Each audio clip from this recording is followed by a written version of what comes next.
Hey, y'all. I am truly laughing at myself right now. Yes, I am. Welcome to Sip and Say with Stephanie. How y'all doing this evening?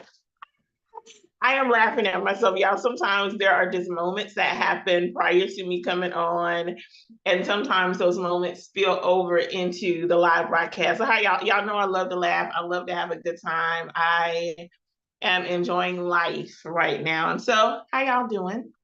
Before I get there, welcome to the Stephanie Humphrey channel and the Stephanie Humphrey podcast. I am so excited that you are joining me tonight for this fourth Thursday in the month of May.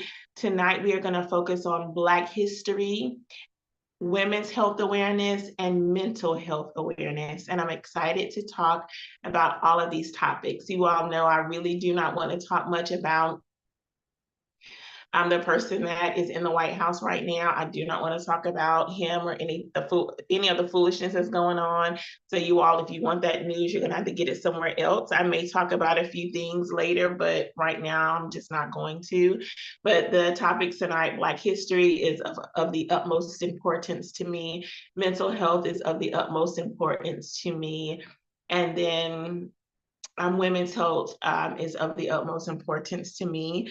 So that is what we're going to talk about tonight. So how y'all doing? How are you doing mentally? How are you doing emotionally? How are you doing spiritually? How are you doing physically? How are you all doing? I am doing pretty good. I had a bit of not going to say it was a setback, but I had a little bit of things to take care of this week that I had to take care of with my health. And I was out of work for a few days just to take care of myself. And I feel better now. Like I literally just rested so that I could heal.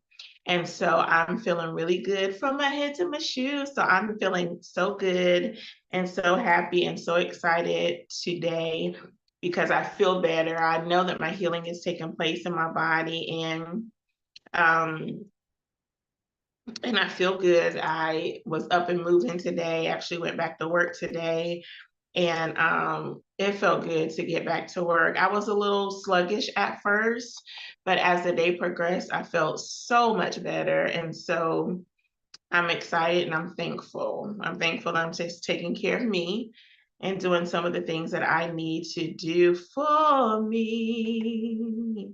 Yeah, yeah, yeah, yeah. So yeah, y'all tell me, put it in the chat how you're doing. If you're listening to the rebroadcast, add it to the comment section later to let me know how you're doing. You all know I ask because I am concerned about how you're doing because maybe nobody has asked you all day how you doing.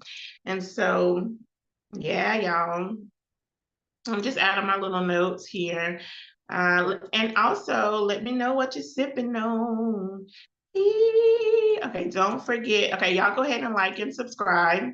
Hit the like button and subscribe. Woohoo! Okay, so look, I'm just adding my little notes. I'm a one-woman team. Praise God. Hallelujah. And that's probably going to remain. So what y'all sipping on tonight? I'm sipping on straight water. I thought about I have a little bit of muscadine left in the refrigerator, my alcohol-free muscadine, but it's still in the refrigerator. I think I'm gonna go up to the winery to get me some more because I'm about that much of the bottle left of my alcohol-free muscadine, and I've been wanting some. And so I was like, I need to go get a couple of more bottles of Scarpinade and muscadine from Seven Springs Vineyard and Farm and Vineyard, I think, because I feel like they updated their name, but Seven Springs. Farm and Vineyard. And so they have some good muscadine and good Scarpinade that's alcohol free. So that's what I really wanted tonight. But I was like, I'm sipping on my H2O. Y'all look at this beautiful cup that my auntie gave me. My auntie is always blessing me with something. And so it says difference maker on both sides of the cup. She's always blessing me. And on the inside, you may or may not see, but it says teach a life. Yes. Thank you, Auntie, for my gift. That's hashtag teach a life all day, every day. Hashtag teach a life. Hashtag ready to retire. Hashtag still love the kids, but ready to retire. Hashtag it's getting rough out here in these streets in education. Hashtag we don't know what's going to go on with the Department of Education. Hashtag but we still grinding and pushing because we love the babies. Hashtag.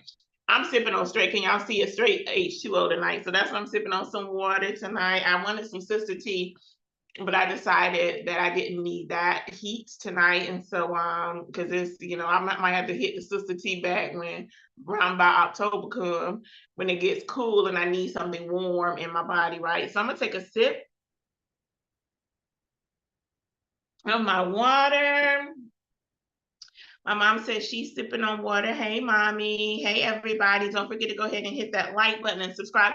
So look, you all, I'm still going to go ahead, even though I'm going to give you some Black history facts tonight for the show, I still want to go ahead and do my initial EJI start up with the Black history facts. Y'all know it's the Equal Justice Initiative. I'm going to keep shouting out Brother Brian Stevenson and the work that he is doing in Alabama.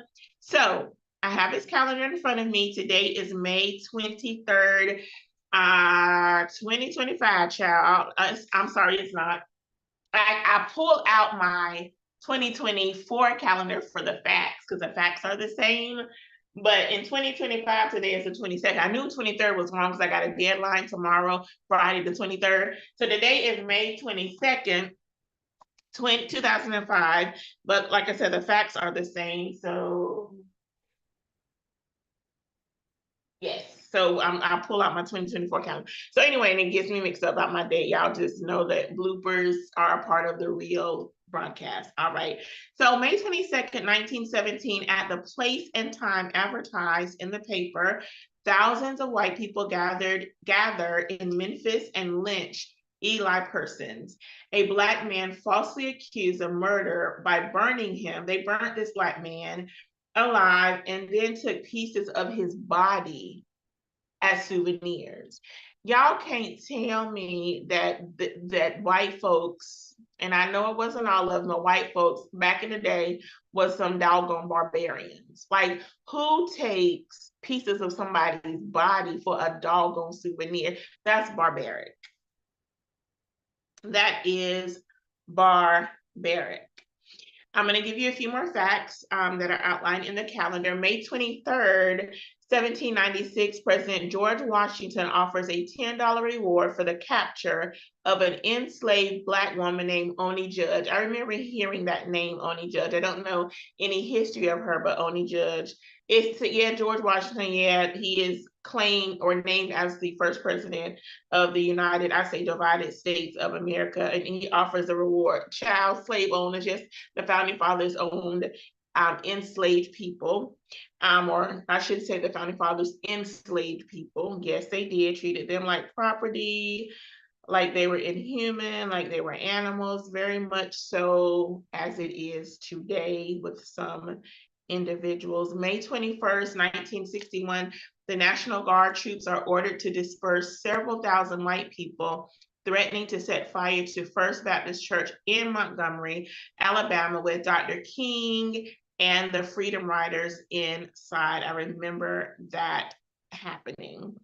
And I'm gonna keep going since I have another fact about the Freedom Riders. On May 20th, 1961, police in Montgomery, Alabama, allow a white mob to attack Freedom Riders, and several people, including an envoy from the Justice Department, are severely injured. Y'all, white folks, let me just say y'all something.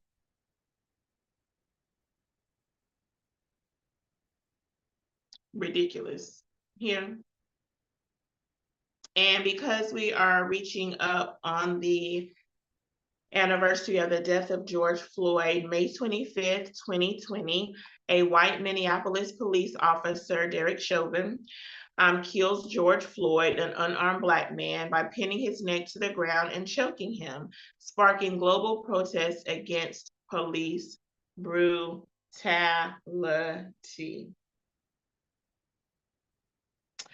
All right, y'all, I'm going to stop right there with the Black History Facts from EJI. If you do not have, I wish I had my glasses rag. I washed it, and so I don't have it out here, but I got some tissue close by, but I would much rather have my rag. I washed it and looked right at it and didn't bring it out. So if you all want to know, like, have Black history facts at your disposal every single day, the Equal Justice Initiative calendar is a wonderful resource for us to have Black history facts right at your fingertips, as well as information about, well, Black history facts, Black history, about to say information, it's all the same. And you'll also be supporting Brother Brian Stevenson and his work as a founder and leader of the Justice Initiative, of the Equal Justice Initiative, and with the new monuments and museums that he has established in Alabama over the last couple of years. You'll be supporting him and the work that he does for incarcerated individuals as well as for the community. So just check him out. It's eji.org. Very simple, eji.org. He also has some reading materials that are absolutely amazing about Reconstruction and times of enslavement, the impact of the jury, and I can't think of the name of it, but the impact of the jury selection, or of the jury, not necessarily selection, which jury selection has to happen before you get a jury, but the impact of jurors as it relates to the justice system. Trying to think of the other books I have over there with him that I can't think of right now. I've had them for a couple of years. Anywho, check him out, eji.org, eji.org, eji.org. I will forever promote Brian Stevenson. As long as he keeps doing the good work he's doing, I will forever promote him. If you don't know who he is, the movie Just Cause was based on his life. Michael B. Jordan played Brian Stevenson's role, and Jamie Foxx played one of the first individuals. It was either the first individual or one of the first individuals that he was able to free from death row. This gentleman was wrongly accused. I see his face and cannot think of his name, but y'all check out the book, because the book Just Mercy so the book, of course, came before the movie, as such it is. And so I haven't read the book, but I did see the movie, and it again gives you the foundation of Brian Stevenson founding and establishing the Equal Justice Initiative, and how he has helped individuals, inmates, become free because they were the wrong person, they were wrongly accused, and he was able to get justice for them and get them free. And so I wish I could think of, I'm going to look his name up because I really want to know it. I see the face of the gentleman right now, and I cannot think of his name.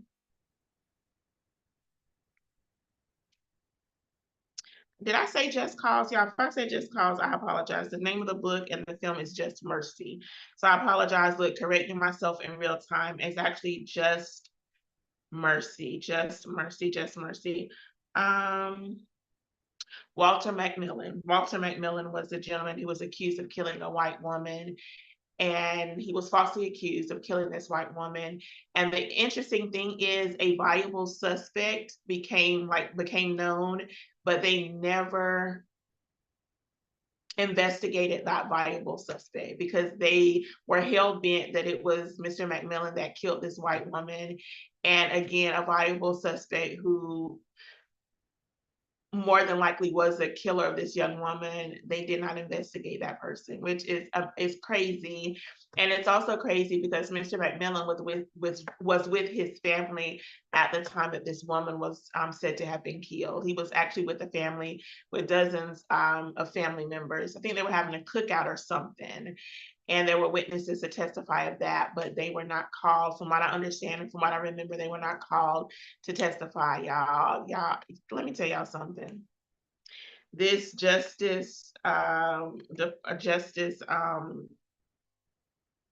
want to say Justice Department, but Liberty and Justice for All, it ain't.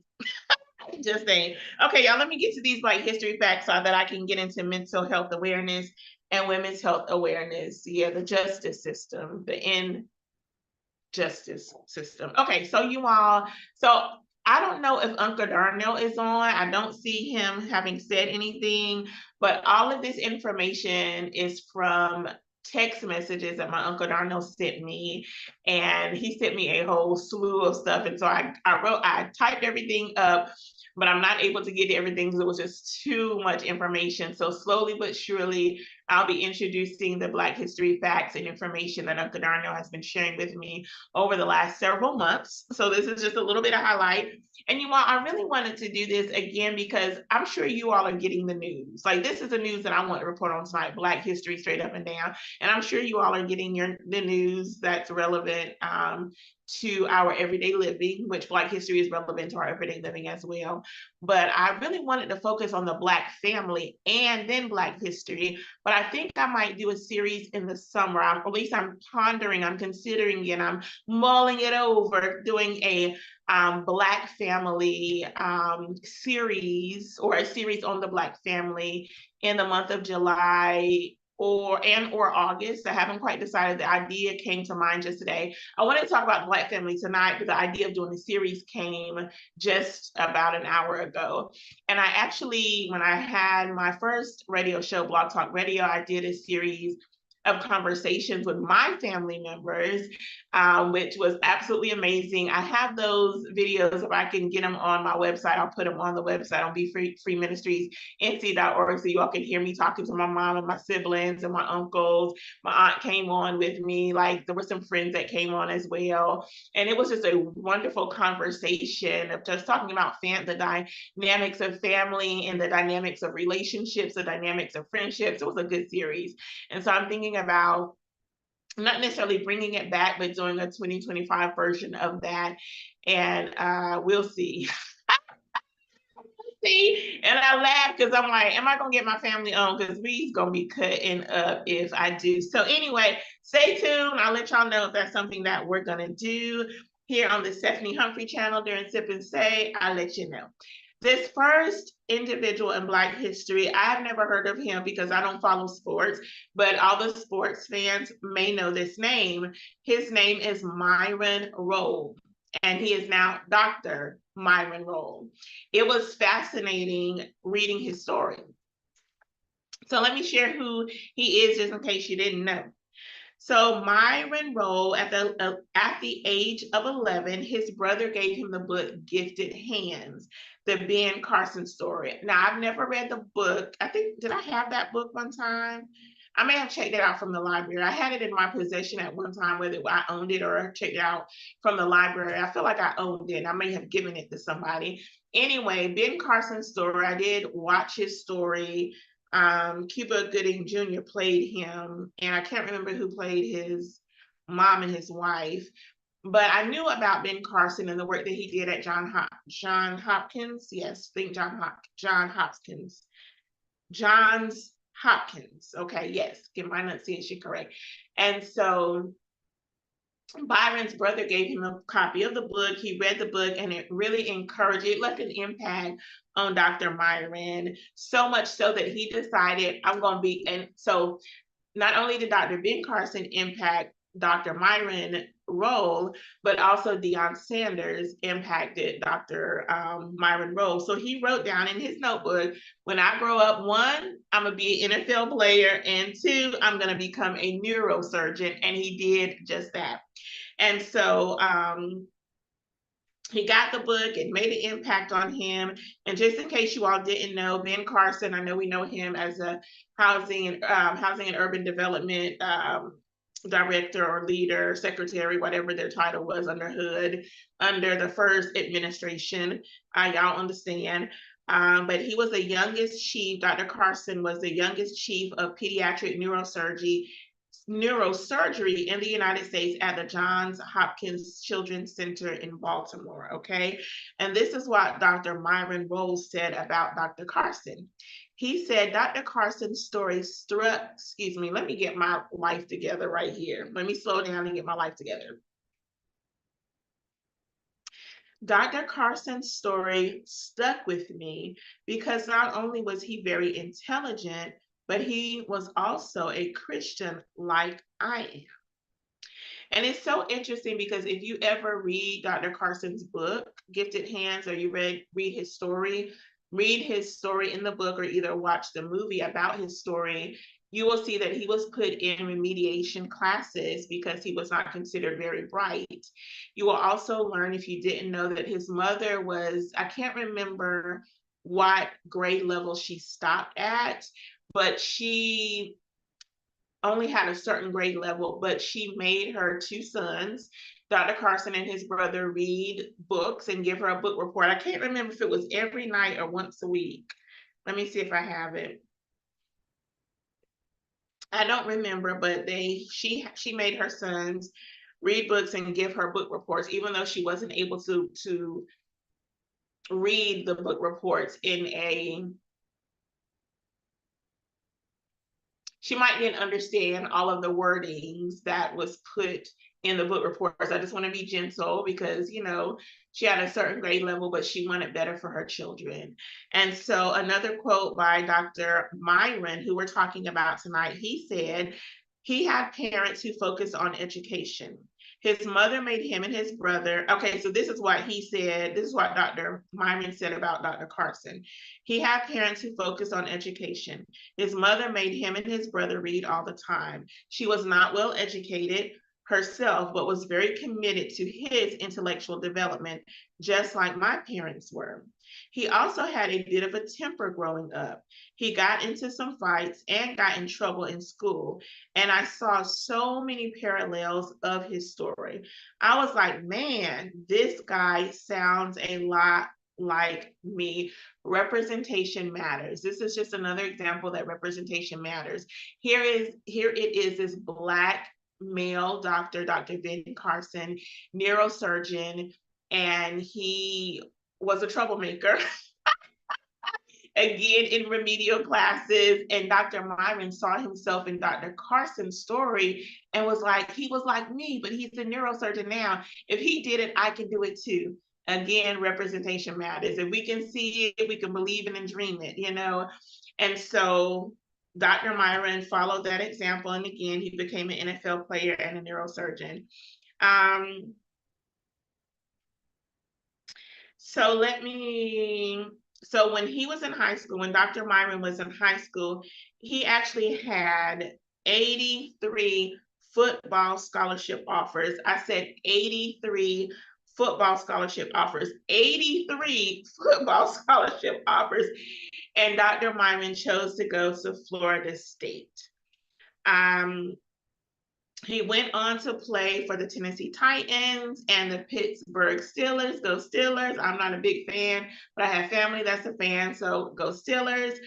And so I don't know, I didn't write down how long Dr. Myron played football, but at some point he retired from football. He decided to go to school. He went to Harvard, and so he is a Harvard-trained neurosurgeon. He is currently the neurosurgery fellow at Johns Hopkins All Children's Hospital. He is also the founder and chairman of the Caribbean Neurosurgery Foundation. Dr. Myron also went to publish the Rolle, R-O-L-L-E, scoring system, which is a public health rating scale to determine a developing country's governance around helmet safety to prevent TBI. TBI is traumatic brain injury. We've heard the stories about how sometimes football players, with the impact of tackling, even though they have the helmet on to protect them, sometimes the impact of tackling can affect their brain functioning. And so when I saw this, I was like, go ahead, Dr. Myron, roll. And of course, it made me think about, because y'all know I'm a special needs educator. And so one of my students did have the placement of TBI. And so at that time, I was able to learn a little bit more about, because when I saw TBI, I was like, what is this? So I had to do some research on it so that I could support my student with traumatic, who had a diagnosis, a medical diagnosis of TBI. And so he was a cute, I miss him. I would say his name, but he's a child. He was my heart. Yeah, I wonder what he's doing now. I think about him often, but he was so sweet. He was nonverbal, you all. He could hear what we were saying, but he was nonverbal. So me and my assistants and the children, we learned sign language so that we could communicate with him. And oh man, I love him so much. But yes. And so back to Dr. Myron. And let me see other things that I want to share about him. He is actually author of the 2% Way. And this is a quote from him. So this is not the quote, but this is information I want to share. So as Dr. Myron became a star defensive back for the Seminoles, Florida State, he learned a philosophy from the defensive coordinator, Mickey Andrews. And the philosophy was strive to get 2% better at something each day. And so this is a quote that from Dr. Myron. He said, that 2% way, that's the ethos that I live life by. Taking small steps every day toward getting better and being a better version of yourself. I like that. He actually wrote that, Dr. Myron wrote that in his book, his autobiography, again, The 2% Way. He published it in 2022. He went on to say that small incremental gains, once you add them all up, you realize how much progress you've made.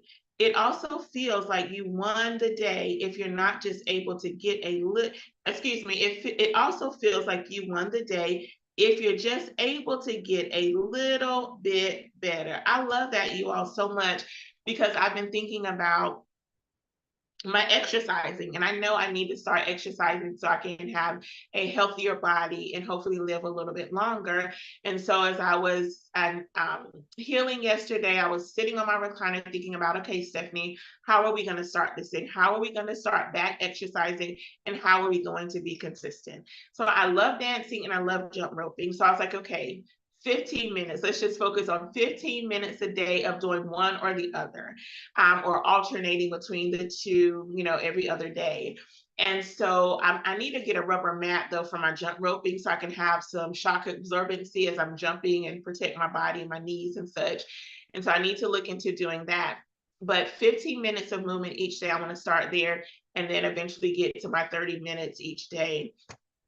But this 2% really ministered to me, because I was like, just a little bit, Stephanie, just even if I were to start with 5 minutes and build up to 10 to 15, 20, 25, 30, just starting and being consistent with the 5 minutes. I figured 15 minutes would be good, because I can pop in my Michael Jackson DVD of greatest hits and just dance around my home and be all good until I can, get into a more focused, rigorous exercising, adding some weight training. I kind of want to add some ropes. I don't have those at the house right now, but I want to do some strength training and weight training as well, because I know the combination of the exercising, the weight training, the strength training, the combination is what's really going to help me lose the weight and build muscle as well. And so I'm going to not necessarily adopt this philosophy, but allow this 2% way to encourage me to start with my exercising. And so, yeah, you all, I think that's all I want to say about I do want to say this last quote, or share this last quote from Dr. Myron.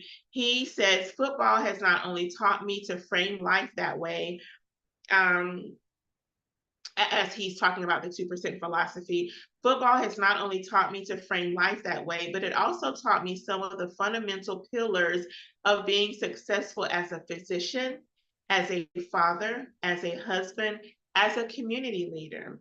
Those are discipline, focus, hard work, communication, overcoming adversity, mitigating pressure, being adaptable and adjustable. Y'all, I love that so much. I love that so much. You make me want to go find his book. But I love that so much. I love this testimony from Dr. Myron Rolle. He mentioned being a father and a wife. Being a father and having a wife, husband to a wife. His wife is Dr. Latoya Rolle, and they have 4 children. Y'all, they have 2 sets of twins. When I read that, I was like, I can't, 2 sets of twins. It made me wonder who had twins in their family line. Was it Dr. Myron or was it Dr. Latoya? Or did both of them have twins in their family line? But they have 2 sets of twins. I didn't get the ages of the twins, but all 4 of them, their name begins with the letter Z. And I didn't write their names down, but you all can look it up if y'all want to be nosy and know. Not nosy. Let me retract that nosy. If y'all want to be informed and know, you all can look that up for yourselves. But this was really encouraging to me, And for all of our Black children, our Black boys, our Black girls, again, representation matters. Learn from Dr. Myron Rolle's story that you can be whoever you want to be, whatever you want to be, whether that's a surgeon, an entrepreneur, an author, president of the United States, a U.S. senator, U.S. House of Representatives, or a state senator, or a state House of Representatives. If you want to be a janitor, there's honor in all work. You know, sanitation worker, keeping our streets clean. If you want to be a lawyer, you can do that. An engineer, a educator, like whatever you want to do, you can be, and you don't have to start with one career. You can actually have two careers if you want to. If that is what your hope and dreams are, and you work hard to do that, go for it, y'all. Y'all can be an athlete and an entrepreneur. You can be an athlete and a neurosurgeon. Come on in here, somebody. So young people, just know that you can do whatever it is you want to do. Just like I said, Dr. Myron wrote it in his notebook. When you grow up, he wrote, wait a minute.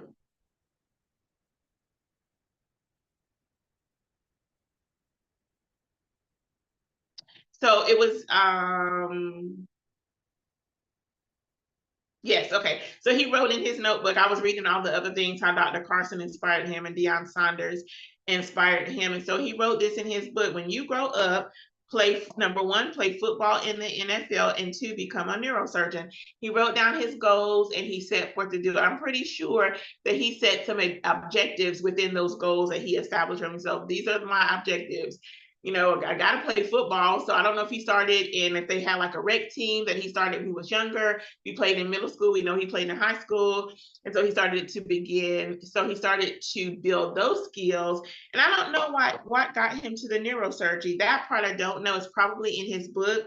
So if you all want to know, I know I do. So I'm going to do some more research. So if you all want to know, either get the book or do some research about Dr. Myron Rolle. I'm really encouraged and inspired by his story, and I hope that you are too.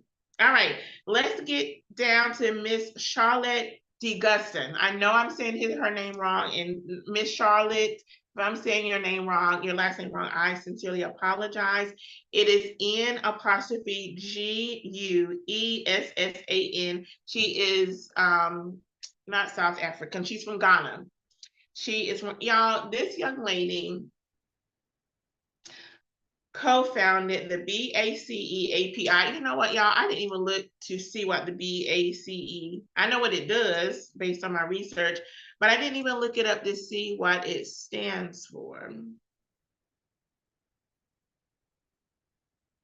I'm not going to look it up now because it's going to take me too long. But this it's an AI software. So let me flip back, because I'm gonna take this story back instead of taking it forward. So Miss Charlette, she is a tech entrepreneur. Her and her co-founders developed a software after research they did during their studies. After the research that they did during their studies, okay, let me try to say that right.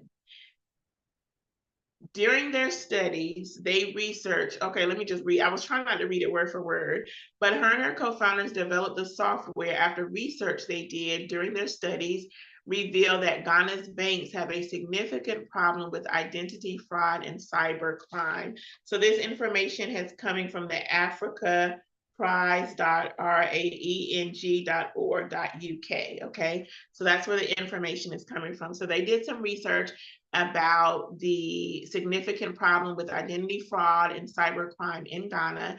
And after their research, they decided to develop this process of identifying people's faces using the BACE API software. So this particular software, and I'm gonna go back because I'm doing it backwards. I put my notes backwards. So the BACE API software, it uses or can use live images or short 5-second videos taking on a phone camera to detect whether the image is of a real person or the photo of an existing image. Now that's powerful. To be able to detect a live face or the photo of an image, that's powerful.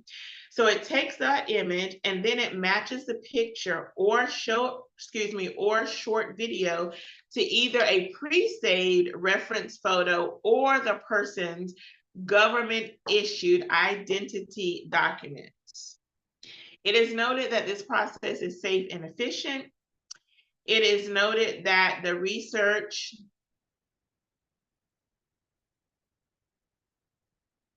that the software, I'll get back to the research in a minute, but the software uses a phone or computers, it uses a phone or either a computer's built-in camera, and it does not need special hardware in order to function. Y'all, it is saying that the software is already being used by a local farmer investment organization to verify the customer's identification before they pay them. You all, this is amazing and scary at the same time. I'm not gonna lie, it's amazing and scary at the same time. The research that Miss Charlotte and her co-founders did, as far as the Ghana banks, their research, estimated that approximately $400 million is spent annually by Ghana financial institutes to identify their customers. $400 million annually. Do you know how many people y'all can feed with $400 million? I know that's apples and oranges. I know, but I'm just saying. So they spend about $400 million to identify their customers. That's a lot of money to be spent. But this young lady, I forgot how old she is. I think I read how old she was at the time that she and her co-founders created this software, established this software. But yeah, y'all, I don't know how it's working. I did not write that down. I don't know why I didn't write that down, but I'm pretty sure it's working fine. The local, like I said, the local farmer investment organization, they're using it. So I'm thinking that the software, the BACE API software is being used, or is working rather, like it should. You know what, this made me think about, so anyway, before I say that, Miss Charlotte is hoping to partner with universities to create a database to help students who may not have government issued IDs to access financial services. And so I feel like this young lady is going to go far with this creation that she and her co-founders have established. And I'm thinking it's working. It's working. So, but that's so scary to think about. And you all, so reading this, I don't know if you all watch the TV show Leverage, and then they have now Leverage Redemption. So if you don't watch it or do watch it, let me just share this with you. They did an episode where this gentleman, he was a tech person. He actually created software facial recognition. And so I can't remember the intricacies of how he created this software, because again, this is a TV show, but I think he was able to like scrub images from people's social media accounts, websites, any pictures that were out there on the internet. He was able to scrub those pictures to be able to use this software to identify different people.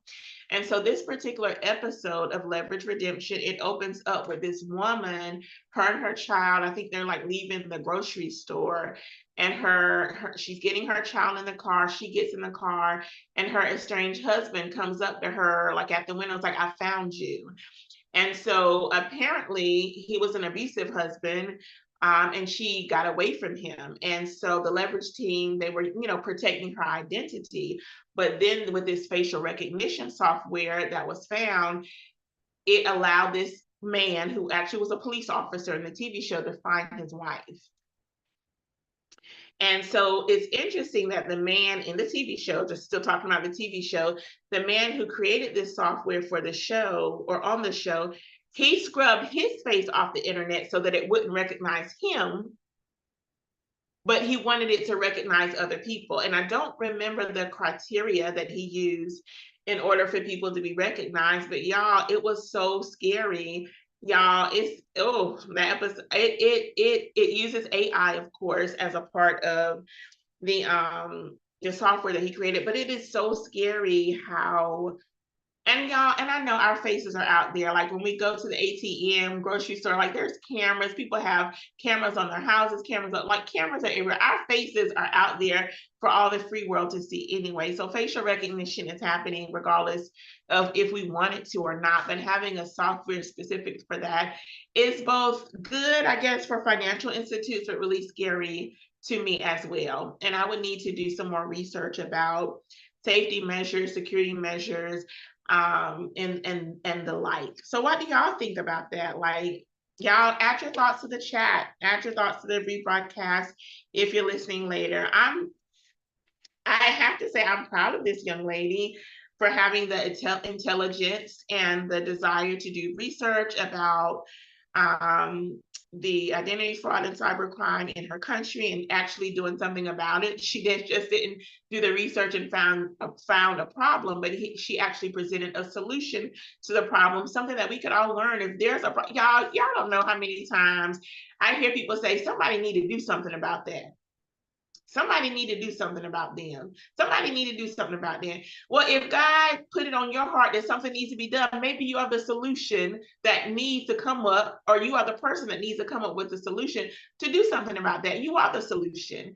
And I know y'all have heard other people say that too. Sometimes God gives us ideas to be the solution to the problems that are existing in our world today. Y'all, every technology, every invention, all of these creations that we have came about because there was a problem and the solution came through that invention or through that creation, or there was a need. Maybe it wasn't a problem, but there was a need, and so a solution came about through all the creations. Y'all know folks, they used to wash clothes with the rocks and then the washboard. Come on, somebody. I'm thinking about the washboard being played at church. Come on, somebody. And now we have washing machines and dryers. There was a need for us to no longer use rocks. There was a need for us to no longer use the washboard. Thank God for whoever invented washers and dryers. I don't know who that person was. I feel like I do know, but I don't know. Anywho, somebody invented it, and we thank you, Jesus, for whoever invented the washing machine, the modern day washing machine and dryer. Let me say it like that. And so, again, you all, if there's a problem in your community, in your state, with your family, at your job, and you think you're the solution to that, like ask God to give you wisdom, ask God to give you a solution, ask God to give you an answer so that you can be an inventor and that you can be the creator of whatever it is that your problem that you're trying to solve or new idea that you're trying to introduce. So that's what I gained from the story of Miss Michelle. I mean, Lord, I gave her a new name, Miss Charlette, giving the child a whole new name. Okay, y'all. So it's already 7:17. Oh my gosh. Mama, what you talking about? You put the devil's numbers in. What you talking about? All right, let's go on to Shyla Brown. So I've never heard of Shyla Brown, but she is a golfer, you all. And she won the Kathy Whitworth. Let me make sure I got the name of it right. She won the Kathy Whitworth Invitational in 2024. And I think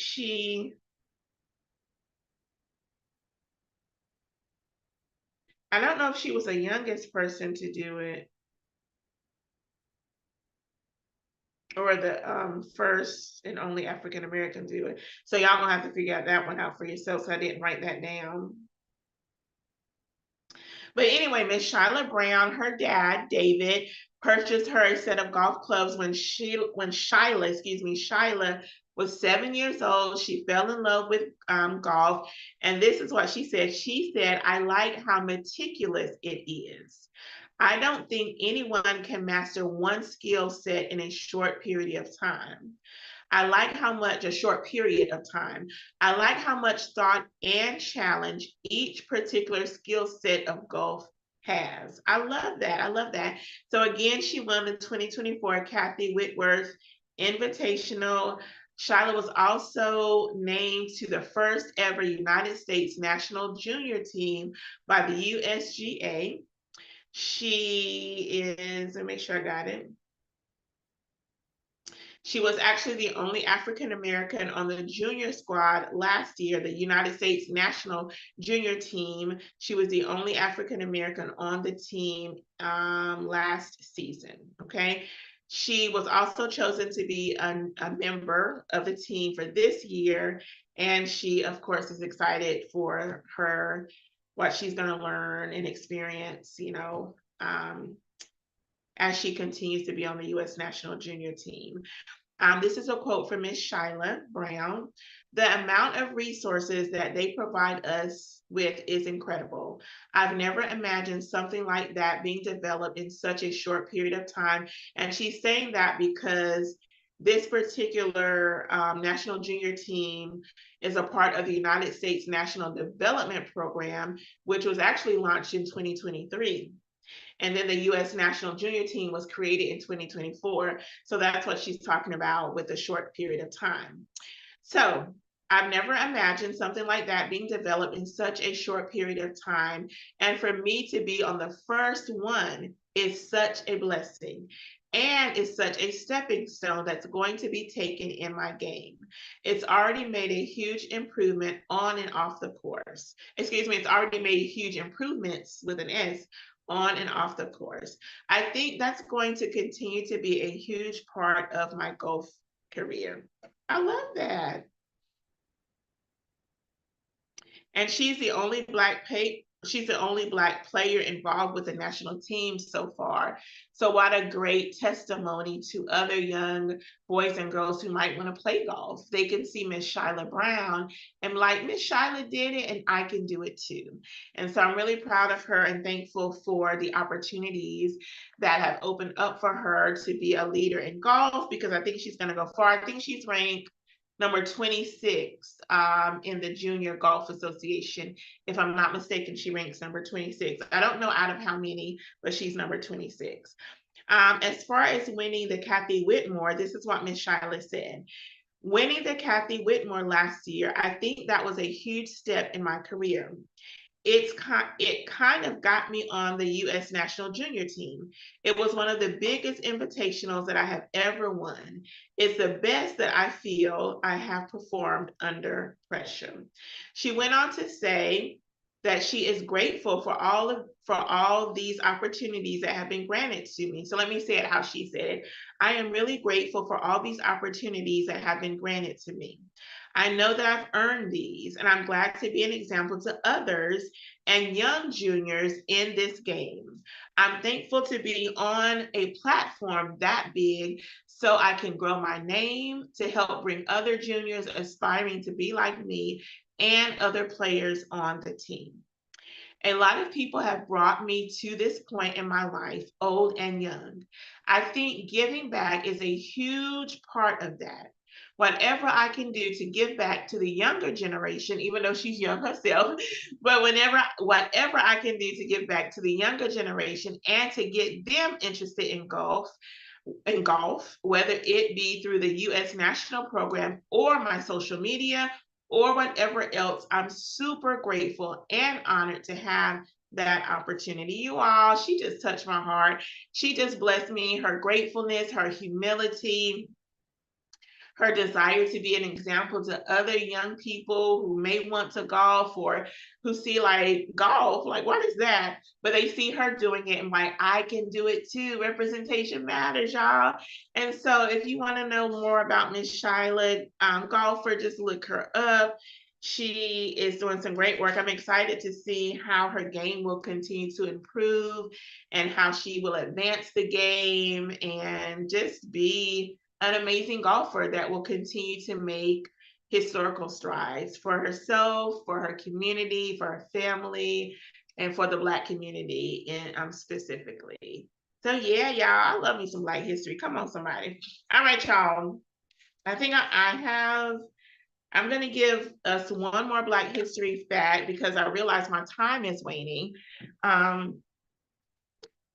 And it's actually another athlete. I didn't realize I had so many athletes, but I do have another athlete that I want to talk to us about. Her name is Kyrstin Johnson. She is the first and only HBCU attendee to win a national vault title. Go ahead, Miss Kyrstin Johnson. So Miss Kyrstin Johnson, Kyrstin Johnson, make sure I say her name right. She actually began her college career at Talladega College. It is a historical Black college in Talladega, Alabama.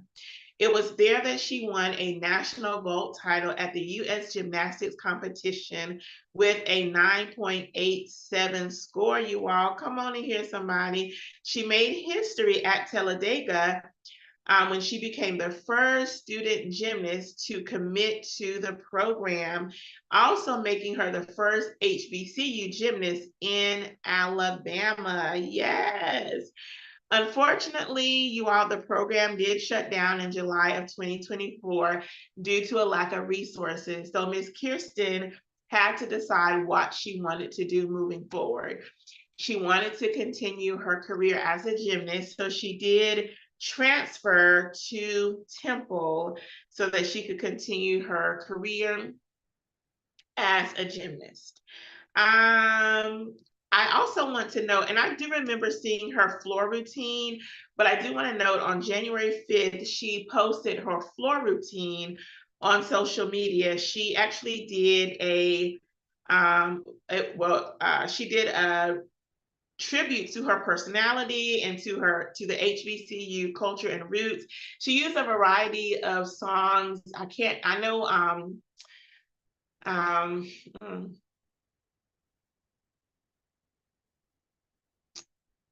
oh gosh, I see his face. Anyway, I can't think of the name, but she did a variety of songs from hip hop and from not just hip hop, but from other Black artists. She, of course, mashed, or whoever mashed the songs together for her to do this. Kendrick Lamar. Um, I don't know which song of his that she did. You all look it up for yourself. I didn't write it down. But she did this floor routine. It was absolutely amazing, you all. You all should look at it, find out. Look up Kyrstin Johnson, Kyrstin Johnson. You can check her out on social media. She actually posted it on her social media Instagram page. And this is what she noted about. And this floor routine caused her to be a viral sensation, you all, because it was absolutely amazing how she infused the music with her gymnast skills. It was fabulous. So you all should see it. So this is what Miss Kyrstin said about that particular routine. She said, "This shows my personality, really. I've always been outgoing and happy, but I just really wanted to bring that HBCU culture to Temple just to show it doesn't matter where you go. You can bring your culture with you and find a school that you're comfortable with and still bring that with you." I love it. I love it. I love it. I love it. So you all check out that floor routine. Again, it's absolutely amazing. As it relates to Miss Kyrstin going to Temple, this is what she shared with ESPN. "Yes, I did come from an HBCU, but one of the things that I really like about Temple is that I'm still able to be myself here too. I can still bring culture here too. And that's exactly what I'm doing. I like how this team has just really brought me in and accepted me for who I am." Yes. Miss Kyrstin also went on to say, "This is a new generation of gymnastics. It seems like everyone is starting to become more open when it comes to music choices and dance styles. But I've also realized people love the little things about me, like my hair. And I think those young gymnasts, especially the ones who look like me, should do the same. There is no pressure." Woo! I love it, y'all. I love it, y'all. I love it. I love it. I love it. So that's Miss Kyrstin Johnson. You all, Miss Kyrstin Johnson. Y'all, let's keep an eye on her for the U.S. I don't know when the next Olympics is. Is it 2026 or 2028? I know the next one, I think the next summer Olympics is going to be in California, if I'm not mistaken. And I feel like it's gonna be in 2026. I don't know, y'all. Y'all correct me if I'm wrong. If y'all know, correct me. It's okay. I didn't look it up, but I'm just going by memory. But I know it's gonna be in California, but I don't remember if it's 26 or 28. But anyway, we're hoping Miss Kyrstin is there. If she so chooses to go and qualifies to go, we hope she does and know she will. Because I believe she's based on that floor routine, and I need to go see her vault routine. I need to go check that one out. But she is making great strides in gymnastics, and we salute her and celebrate her. Okay, y'all, that's all I'm going to give for Black History Facts. Even though I have some more to give you, I'll share some more with you during the Sit and Say with Stephanie. I hope the stories of Dr. Myron and Miss Charlette and Miss Kyrstin and Miss Shyla, I hope they encouraged you. Like they encouraged me just reading about the little bit that I read about their journey and how they're making an impact in their specific areas of athletes and medicine and AI and tech. Like, y'all, we can learn so much from each other's stories. And so I really salute these individuals in the work that they're doing, and even in how they're being role models for their community and supporting their community. Because even with Dr. Myron having his foundation and giving back to the community, I read up a little bit about his foundation, but not enough to share it with you. So y'all can check it out for yourself and seeing the great work that he is doing in his community. All right, y'all. Okay, y'all. So let's get to this mental health awareness. You all, this is Mental Health Awareness Month, and I know we're wrapping it up, you all, but we can all use some support, y'all, with our mental health and wellness. Amen. Can I get an amen? Hallelujah. All right, so you all, mental wellness is an essential part of our overall well-being. Having a healthy thought life, having peace of mind so that we can think clearly and make sound decisions is a necessary aspect of our lives, a necessary aspect all of us need to have peace of mind, clarity of thought, so that we can make sound decisions, so that we can have clear thoughts, sound thoughts, and so that we can make healthy decisions for ourselves. Y'all excuse me. All right, y'all, sorry about that.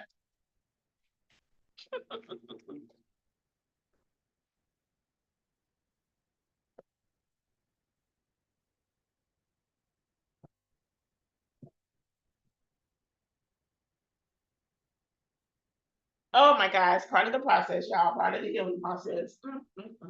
I'm so sorry about that, y'all. That was totally, I'm a little chilly, which I guess I could have drank my sister tea because I feel me getting a little cloggy or being a little cloggy. So I'm so sorry about that, y'all. It happens. Please forgive me. But it is important that we have a healthy mental state. And our mental state, you all, also involves our emotional state.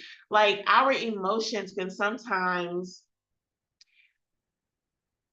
we allow our emotions sometimes to lead our responses to people, lead our reactions to people, lead how we engage with people. So even having a healthy emotional state is, excuse me, a part of our mental wellness. Let me take a sip of water, y'all.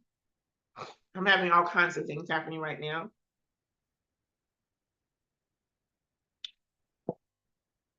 But having a healthy mental state, having a healthy emotional state will also enhance us having a healthy mental state. Yeah. And so, y'all, sorry, my mind went to thinking about something that I needed to do. And so back with you, I want to just give you some signs that you might be experiencing a mental illness, or somebody close to you or around you might be experiencing mental illness. So mental wellness, again, is having clarity of thought, stable emotions, being able to make sound decisions. But sometimes, you all, life situations can cause us to have a mental illness, either develop a mental illness, like severe trauma could develop mental illness.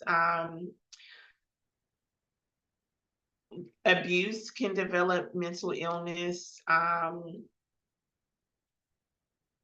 trauma. It all just goes back to trauma. It's kind of like the big umbrella, and abuse as well. So these are the signs and symptoms that you may be experiencing some mental illness, or maybe somebody around you might be experiencing mental illness. Excessive worrying or fear, excessive worrying or fear, feeling excessively sad or low, confused thinking or problems concentrating and learning, extreme mood changes, including uncontrollable highs or feelings of euphoria, prolonged or strong feelings of irritability or anger, avoiding friends and social activities, difficulties understanding or relating to other people, changes in sleeping habits or feeling tired and low energy, changes in eating habits, such as increased hunger or lack of appetite, changes in sex drive, difficulty perceiving reality, such as having hallucinations or delusions, in which a person experiences and senses things that don't exist, inability to perceive changes in one's own feelings, behavior, or personality, overuse of substances like alcohol and drugs, multiple physical ailments without obvious causes, such as headaches, vague and ongoing quote unquote aches and pains, stomach aches, things like that, thinking about suicide, inability to carry out daily activities or handle daily problems and stress, an intense fear of weight gain or concern with appearance. Those are some signs that mental illness might be happening in an adolescent or an adult. So if you have any of these signs and symptoms, or if somebody you know has multiples of these signs and symptoms, I encourage you to, if it's you, to contact your healthcare professional, your primary care physician, your therapist, your counselor, if you have that. Whoever your healthcare professional is, contact them, make an appointment with them so that you can talk about these signs and symptoms and then get the support that you need. If you see somebody who is experiencing some of these signs and symptoms, I encourage you to have a conversation with them and see if they are willing to talk to their physician, their healthcare professional, so that they can get some help. You all, if you're experiencing a mental illness, there is no shame and blame in that, because all of us have had some type of mental exhaustion or trauma, whether it's a lower scale, higher scale.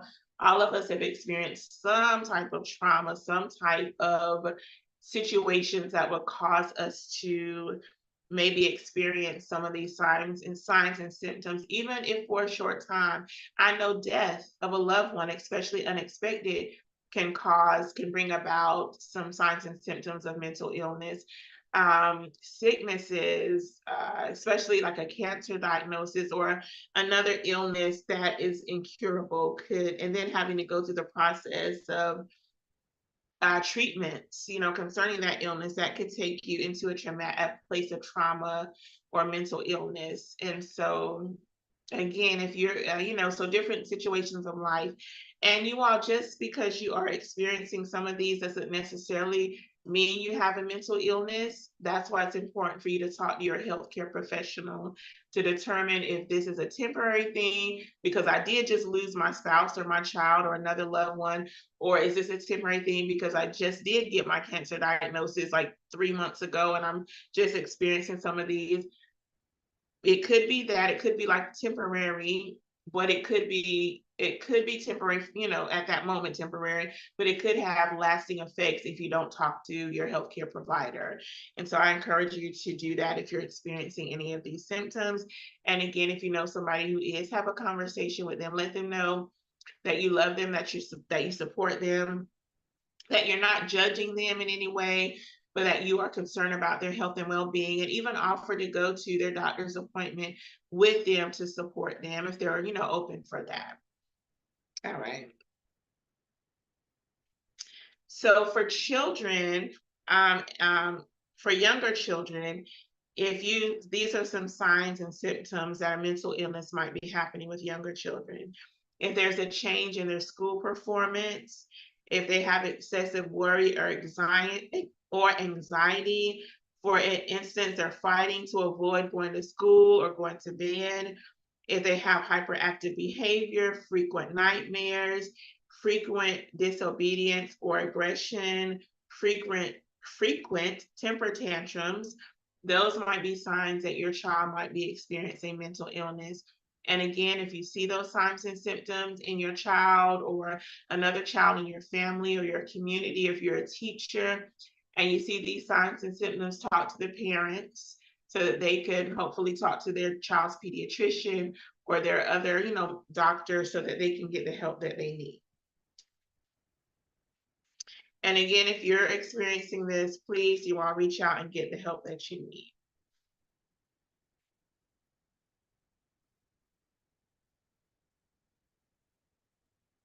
I do want to share this information, which I probably should have started with this, but I guess I'm working backwards on a few things. But I do want to share this. A mental illness is a condition that affects a person's thinking, feeling, behavior, or mood. These conditions deeply impact day-to-day living and may also affect the ability to relate to others. If you have or think you might have a mental illness, please know that you are not alone. Mental health conditions are far more common than one might think. Please do not be afraid to talk to somebody about what you are experiencing, okay? And let me give you some facts and figures. 1 in 5 adults in America experience mental illness each year. 1 in 5.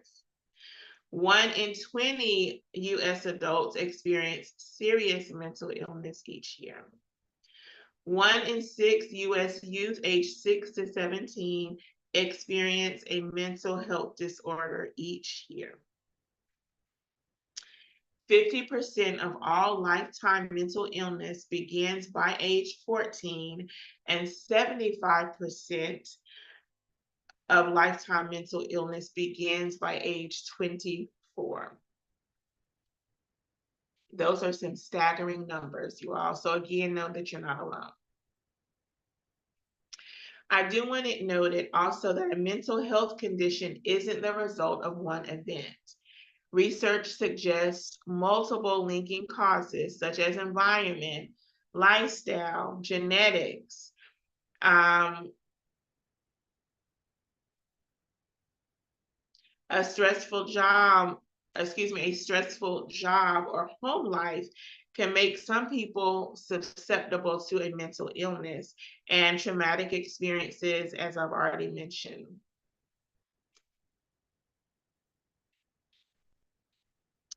Biochemical processes and circuits and basic brain structure may also play a role in a person developing a mental illness.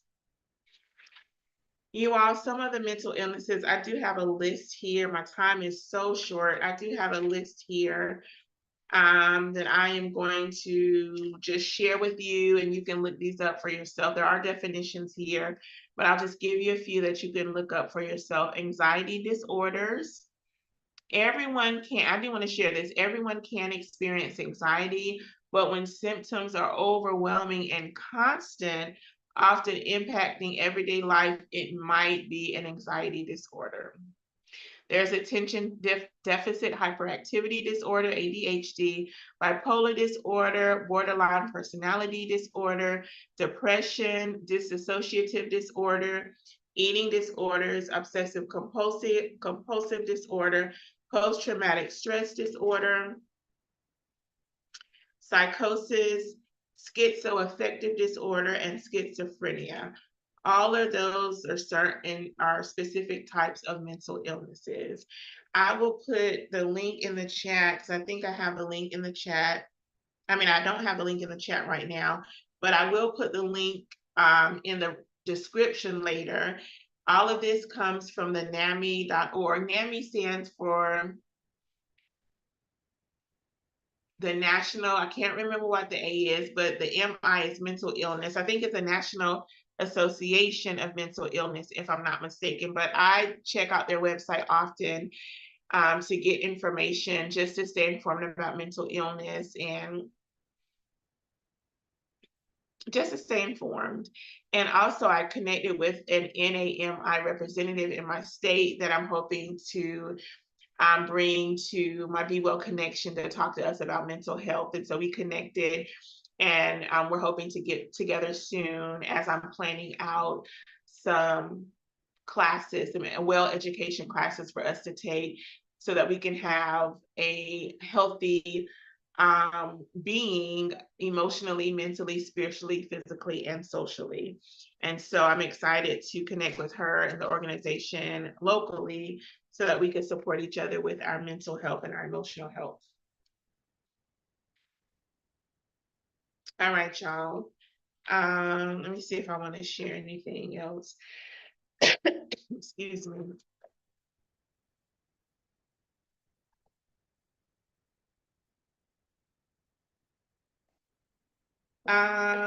There are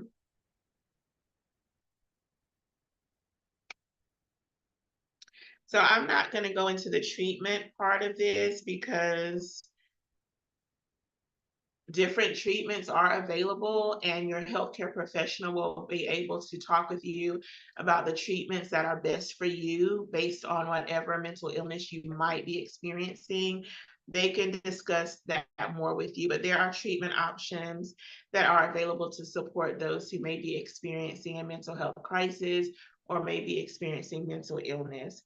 And I do want it noted, as I was looking at the nationalcouncil.org website about Mental Health Awareness Month, the reason that we have this Mental Health Awareness Month, well, let me share this with you. Mental Health America, the Mental Health Awareness Month was founded by Mental Health America in 1949 to highlight the importance of us being mentally well, to educate the public about mental health, and to reduce the stigma about mental health, and to promote support for those affected by mental health conditions, you all.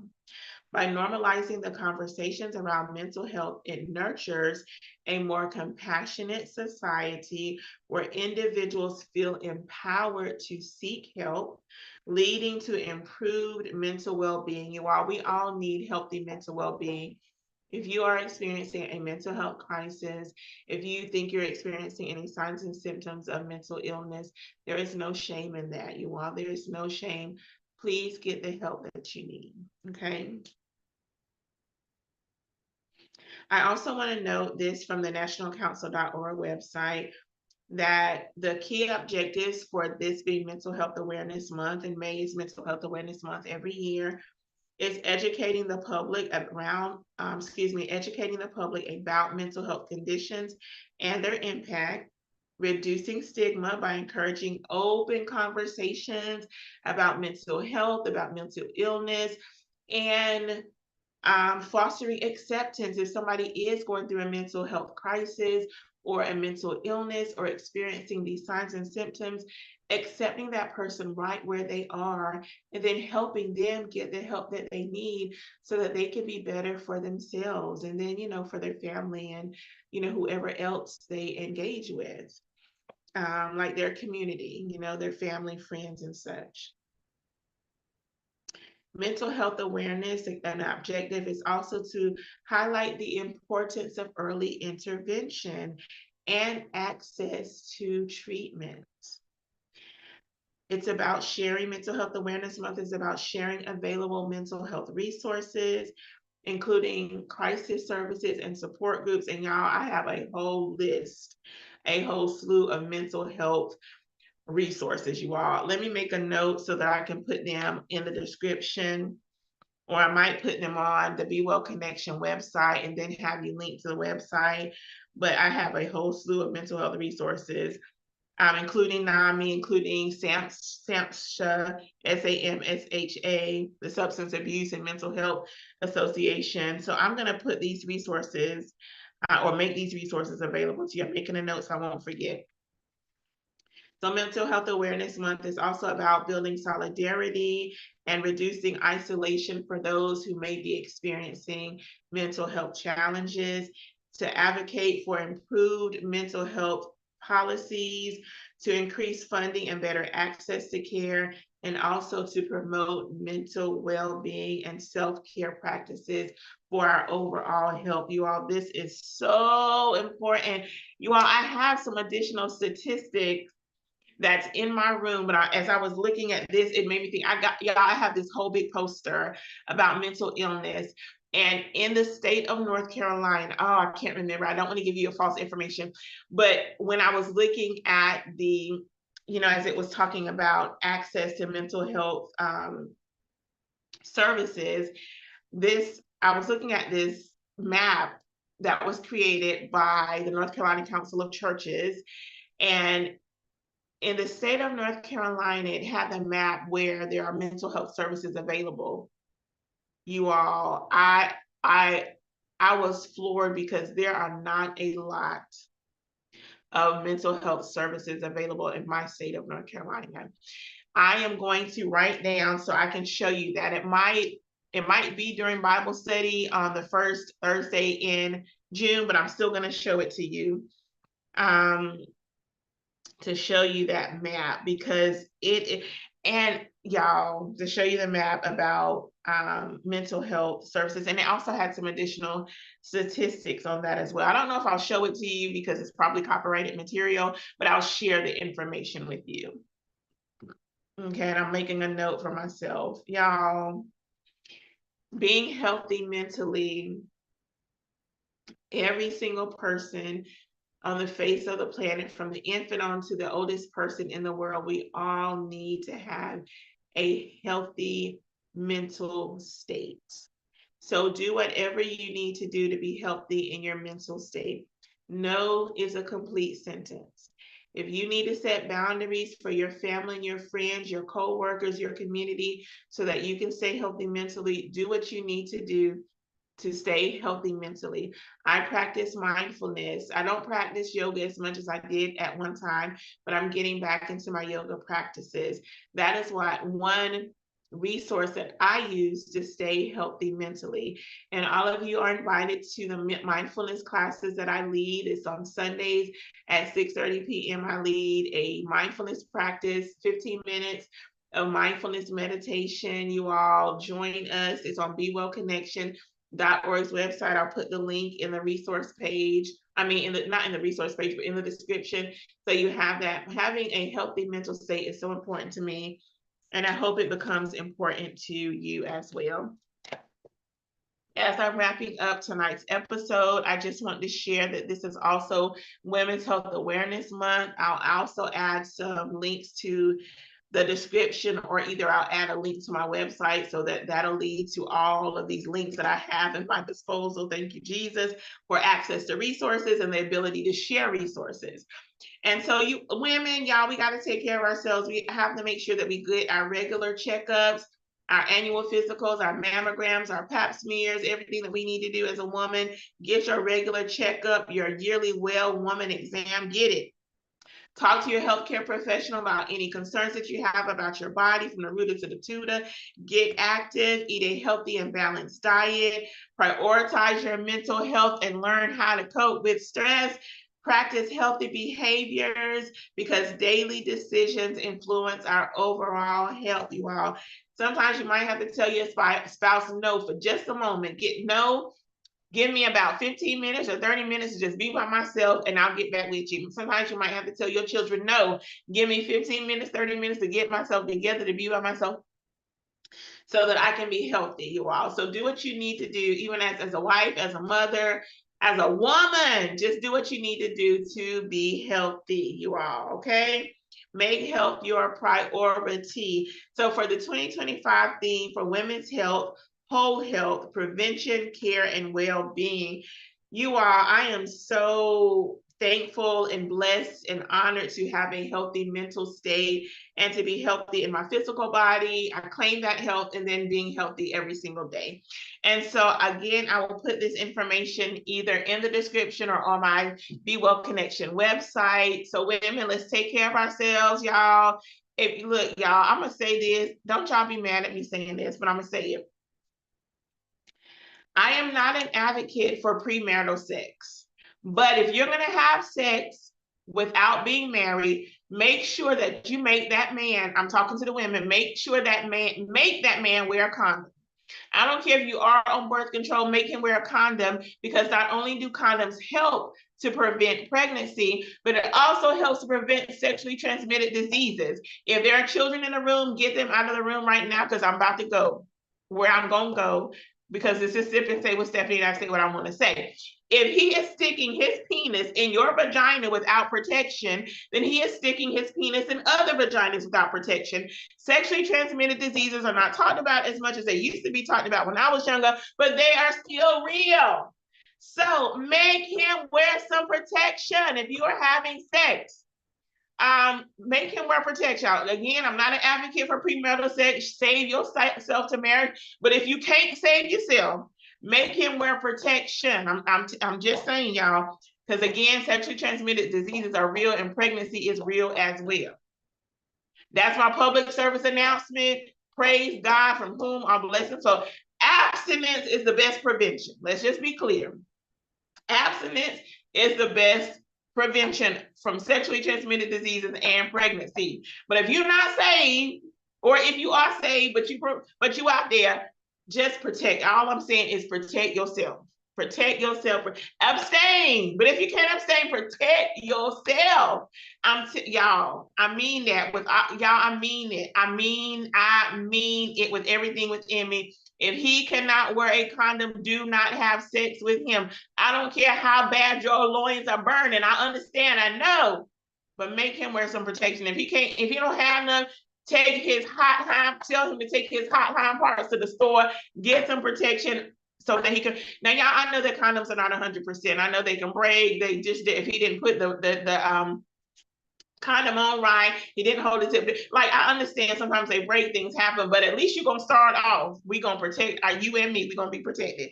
So that's my public service announcement, and I'm gonna stick with it. Hallelujah. I'm gonna stick with it in Jesus' name. Okay, y'all. I hope you all enjoy the session tonight. Next Thursday is the 5th. Do we have a 5th Thursday? Yes, we do.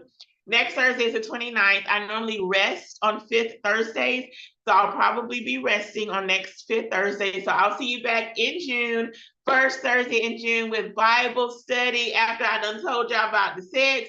Yes, we having Bible study the first Thursday in June. I have no idea what I'm going to teach about, but the Lord blessed me to live to see it. We're going to be teaching from God's word. Amen. Amen. You all, I thank you. I appreciate you for joining tonight. Go ahead and hit that like button. Go ahead and subscribe to the Stephanie Humphrey channel and the Stephanie Humphrey podcast. I pray you all rest well tonight. I pray that you have a wonderful week. If you are traveling for this holiday weekend, be safe out there in them streets. Be safe. If you're cooking on the grill, be safe. Just be safe. Have a wonderful holiday. If you celebrate, because there's mixed feelings about that. If you celebrate, I pray that it's safe and that all is well with you and your family. You all take care of yourselves. No is a complete sentence. Set boundaries. Take care of your mental health. Take care of your emotional health. Take care of your spiritual, social, and physical health, so that you can have a so that you can holistically thrive. That's Be Well Connections theme, to holistically thrive. We want to thrive from the rooter to the tutor in every aspect of our lives. So I pray and hope that you are working to do that. Okay, y'all. Take care, y'all, and be well. Since I'm talking about Be Well Connection, be well. Y'all have a wonderful night.